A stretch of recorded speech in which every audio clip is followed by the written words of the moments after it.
Anda jangan memperbaiki orang lain. Sibuklah memperbaiki diri sampai orang itu ada kesadaran, ada keterbukaan. Kamu bisa seperti itu dari mana? Udah, yang paling gampang itu apa? Ikutkan kelas saya, wis, itu paling gampang.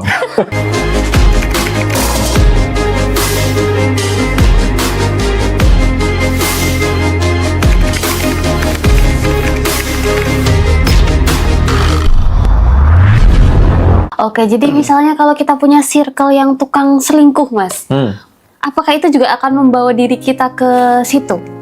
Bisa jadi, tergantung diri energinya kuat enggak. Makanya saya bilang juga, buat teman-teman yang ada masalah rumah tangga, jangan minta nasihat sama single parent, saya bilang gitu.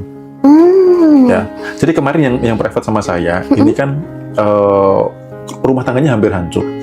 Karena dia sering dengar nasihat orang yang habis hancur rumah tangganya dan memutuskan untuk broken, untuk pisah. Dia sering curhat sama itu.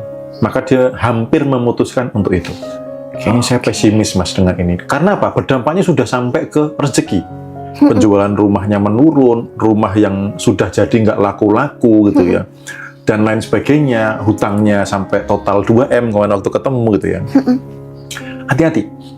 Karena mendengarkan nasihat dengan orang yang sudah pisah, itu kesimpulannya, wis lah, kamu pisah aja. Wis lah, kamu pisah aja. Itu mesti begitu. Tidak ada yang mendukung, jagalah keutuhanmu, jangan kayak aku. Itu jarang banget. Jarang banget. Nah, untungnya ketemu saya kan, dan kebetulan dua-duanya itu private. Jadi setelah ini lalu yang di sana, di sana udah lebih parah lagi, yang di sini bisa diselamatkan karena kan belum telanjur. Saya kasih beberapa arahan dan sebagainya. Akhirnya ya ngabarin, kemarin di silaturahmi, dia setor DP rumah gitu loh. Padahal saya enggak niat untuk jualan atau apa, ya ada tamu diterima aja. Terus ada user yang mau ngelunasin padahal belum ditagih dan sebagainya. Rezekinya mulai membaik juga gitu loh, dan mereka optimis gitu loh. Saya berikan goals, ibu mampu kok tahun ini 5M gitu loh. Jadi untuk melampaui kekurangan dia, hutang dia 2M, ibu tahun ini mampu kok 5M. Karena ibu ada potensi, suami juga ada potensi, tinggal coba ikutin beberapa arahan dari saya untuk melakukan ini. Akhirnya nggak nyampe sebulan, baru 2 minggu tuh ya. Itu sudah rezeki tak terduga tuh udah datang terus menerus gitu, kayak gitu. Oke. Jadi hati-hati ya curhat dengan lawan jenis, apalagi curhat dengan orang yang sudah pisah, hati-hati. Oh gitu ya, jadi itu mempengaruhi juga. Sangat mempengaruhi, iya. Apalagi orang itu kan kadang saklek gitu loh. Apa yang dikata orang lain itu selalu dianggap benar gitu loh. Katanya kalau begini itu begini. Itu langsung ini loh, langsung masuk bawah sadar gitu loh. Oh iya ya gitu. Oh iya ya gitu. Udahlah, laki-laki semua sama aja gitu kan. Oh semuanya begini. Itu termasuk juga orang yang sudah pisah. Kalau teman-teman lihat podcast saya di Ngaji Roso waktu itu dengan Mbak Raya, sebenarnya ada 2 part ya. Cuman part kedua tuh katanya rusak, jadi nggak diposting. Tapi part yang pertama itu dia sudah pisah. Lalu kemudian dia menganggap suami itu semuanya sama aja. Ya paling deketin hanya karena urusan nafsu, karena urusan itu terus gitu. Jadi ketemunya sama wanita, pria-pria yang hanya menggoda ke arah sana gitu loh. Intinya bisa dikatakan bejat lah gitu ya. Itu kan apa? Beliefnya itu sudah laki-laki semuanya sama aja. Begitu di podcast itu saya ngubah ya kan. Satu, berdamai dulu dengan bapak, karena pemicunya adalah ada masalah dengan bapak, ada trauma dengan pasangan pertama. Ketika itu semua dia sudah tahu walaupun belum dirilis semua, mengubah atensi bahwa ada pria yang baik juga, masih ada stoknya gitu ya. Akhirnya dia mendapatkan pria yang baik.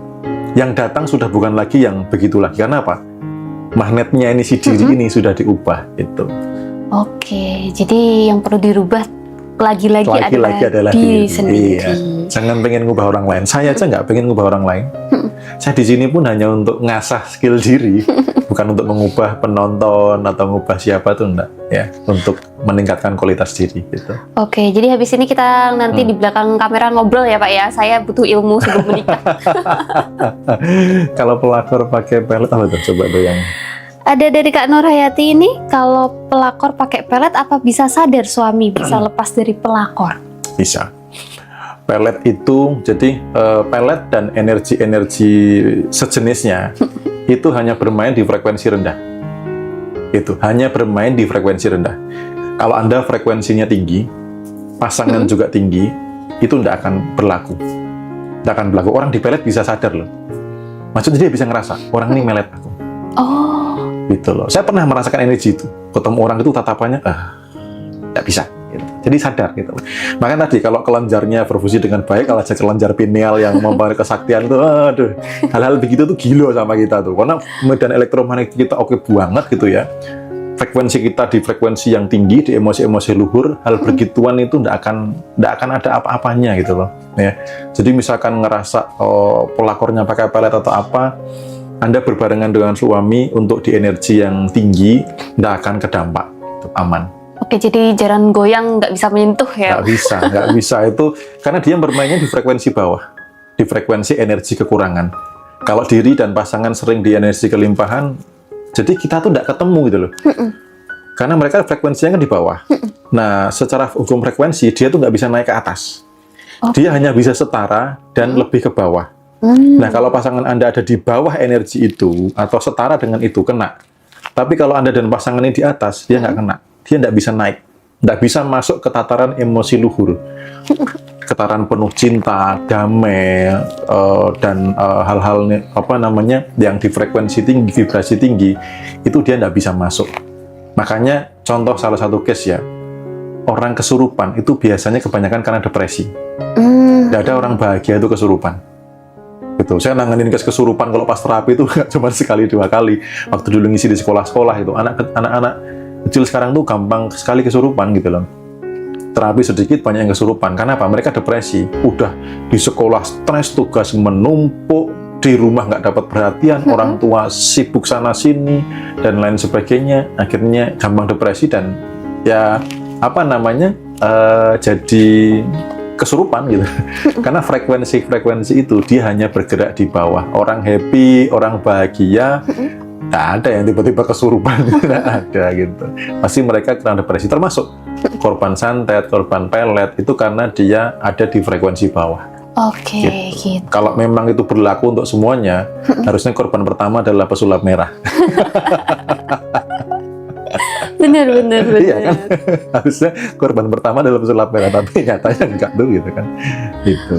Oke, nah ini ada pertanyaan lagi. Mas, bagaimana kalau suami tidak mau cari kerja, cari uang, sementara istri yang kerja cari uang? Apakah ini ada efek dari feminim, terlalu maskulin gitu-gitu, Mas? Ya, pemicunya pasti suami ada luka di masa lalu. Yang membuat dia minder, atau mungkin dia terlalu dimanja, kurang merasa dicintai, energi maskulinnya ndak kesupport gitu ya. Itu pasti ada masalah di bidang energi gitu. Bukan dia ndak mau, tapi dia tidak berdaya atas kondisi itu. Intinya gini, pasangan Anda sekarang yang merasa belum ideal, dia bukan diri yang sebenarnya. Dia adalah korban di masa lalu. Nggak mau nyari uang, kecanduan ini itu, tukang selingkuh atau apapun, dia hanya korban dari masa lalu. Makanya mereka nanya gimana Mas Bimo pandangannya tuh waktu di kelas online kan saya bilang, saya tuh tidak tertarik melabeli orang negatif ya. Mau pelakor yang datang, mau peselingkuh yang datang, mau orang yang pengangguran nggak bisa ngapa-ngapain datang. Saya tidak pernah melihat itu sebagai manusia yang hina. Itu adalah bukan diri yang sebenarnya. Pasti ada peristiwa masa lalu yang membuat dia begitu. Kalau pemicunya disembuhkan, maka dia akan sembuh kok itu. Jadi fokusnya jangan, kalau sudah bermain di ranah energi, fokusnya jangan yang kelihatan. Yang tidak kelihatan, yang menyebabkan itu apa? Ketika ini dibereskan, yang kelihatannya akan beres. Gitu. Gitu. Mas Bimo bisa kasih info? Info mungkin seputar buku, kelas, atau yang lain sebelum kita tutup.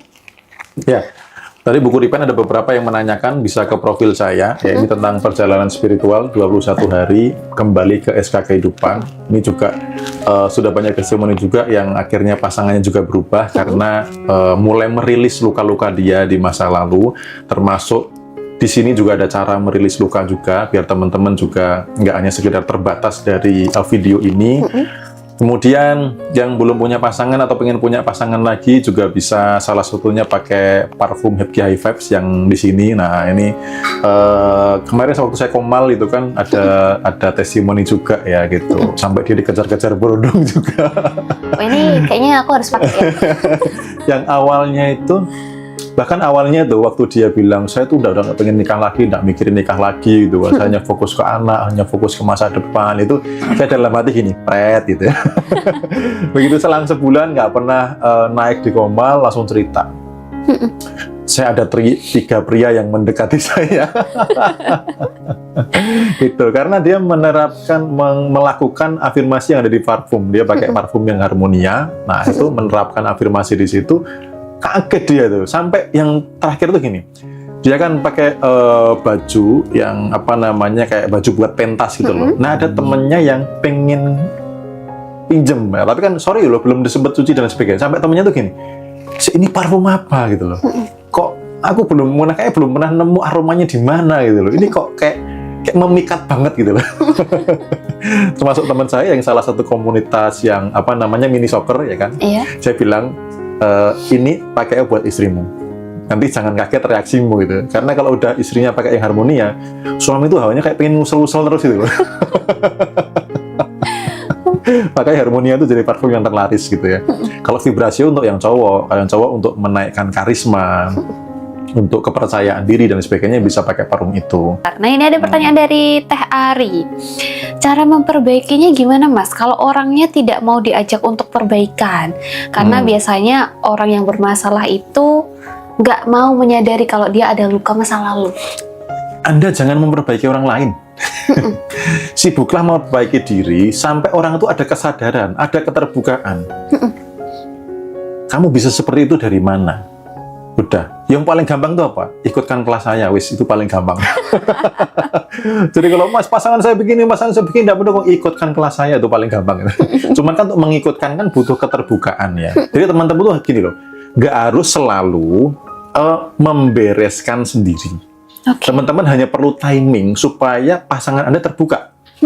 Ketika terbuka, kasih orang lain. Loh, istri saya ikutkan kelas lain loh.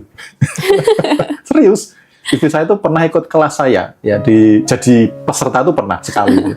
Tapi lebih banyak ikut kelas-kelas lain. Karena apa? Kita orang terdekat, tiap hari ketemu, tiap hari tahu keseharian.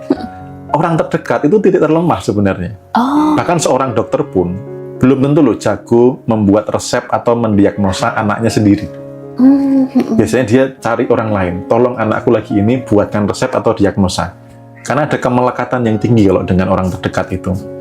Gitu. Jadi timingnya kalau pengen maksimal, buat dia terbuka, habis itu mau suruh nonton video, mau baca buku atau ikutkan kelas, itu yang paling gampang gitu. Karena kan Anda juga kita belajar kan, belum terbiasa juga men-training atau meng-coaching orang gitu loh. Jadi titiknya Anda sendiri dulu.